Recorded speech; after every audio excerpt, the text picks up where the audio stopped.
Hello everyone, আসসালামু আলাইকুম। কি অবস্থা সবার, কেমন আছেন? আলহামদুলিল্লাহ, আমি ভালো আছি। এখন বাজে ভোর 7টা।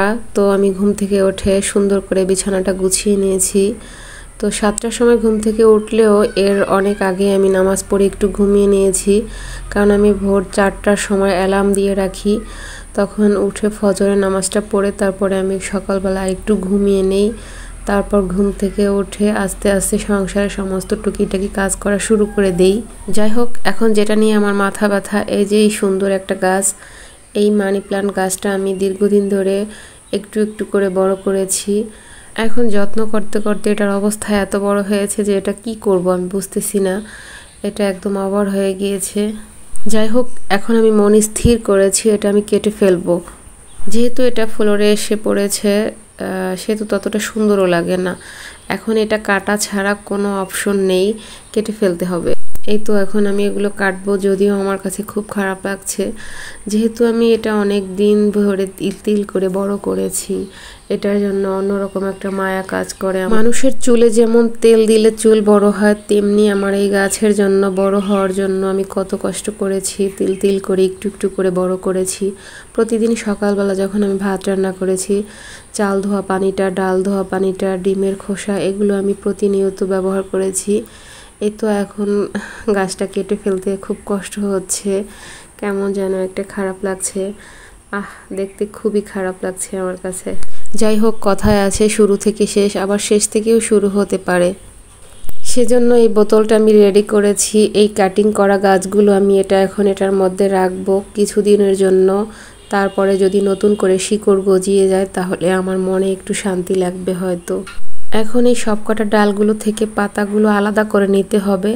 যদি আমি পাতার সাথে পানির মধ্যে ভিজিয়ে রাখি তাহলে পাতাগুলো পচে যাবে। সেজন্য আমার সবকটা ডাল থেকে পাতাগুলো আলাদা করে সুন্দর করে পানির মধ্যে ভিজিয়ে রাখতে হবে কিছুদিনের জন্য। তারপরে আস্তে আস্তে এগুলো থেকে শিকড় বের হবে। এই যে ডালগুলো, এই ডাল থেকে সুন্দর করে শিকড় বের হবে।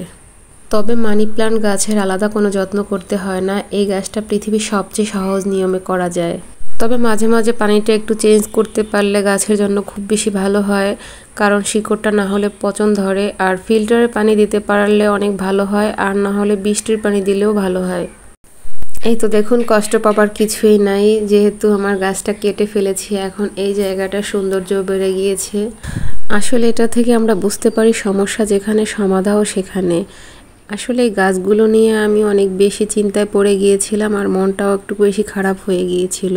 তবে এখন দেখি যা হয়েছে ভালোই হয়েছে। এখন এই জায়গাটা অনেক বেশি সুন্দর হয়ে গিয়েছে। তো আসলে বুদ্ধি থাকলে অনেক কিছুই সম্ভব। আমরা যদি একটু চিন্তা করি, একটু বুদ্ধি খাটিয়ে কাজ করি, তাহলে জিনিসটা অনেক বেশি সুন্দর হতে পারে। যাই হোক, সুন্দর হয়েছে, অবশেষে সব কিছু সুন্দর হয়েছে। তবে আমার রুমের প্রতিটি আনাচে কানাচে, প্রতিটি জায়গায় শুধু গাছ আর গাছ।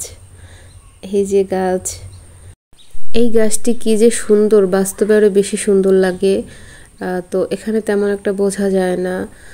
এখন দেখাচ্ছি এই গাছটার ফাইনাল লুক। এই গাছটা দেখতে এখন একটু ন্যাড়া ন্যাড়া লাগছে, যেহেতু আমি কাটিং করেছি।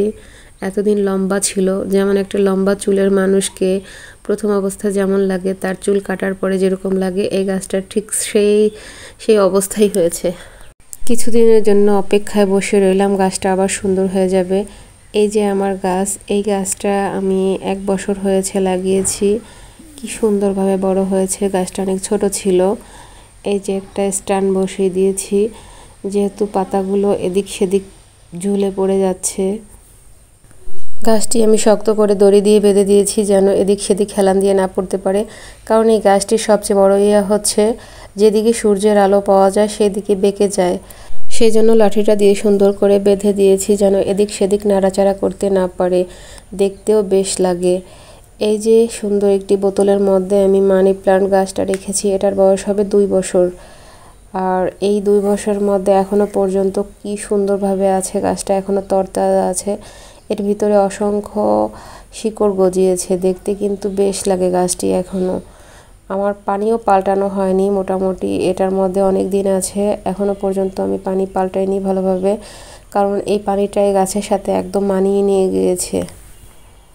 দেখতে কিন্তু গাছটা অনেক কিউট আছে।